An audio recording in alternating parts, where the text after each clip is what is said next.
Може во принцип да се пренамени, доколку постои измена на урбанистички планови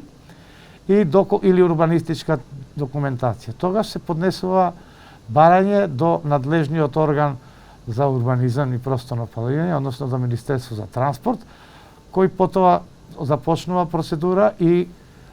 се бараат геолошки елаборати, оправданоста, финансиска оправданост и евентуално решавање на проблем доколку одредено земјоделско земјиште е државно земјиште, тогаш, постои договор за повеќе годишен закуп, тогаш што е должно или договорно или да ги обештетат тие што би го изгубиле евентуално тоа право. Кога ќе се заврши таа процедура со сите мислења на надлежни органи, тогаш се поднесува предлог од страна на Министерство земјоделство, шумарство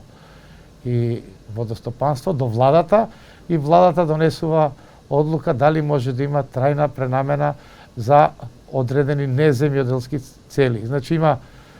детална процедура, но во секој случај е можно да се пренамени под од строго определени услови.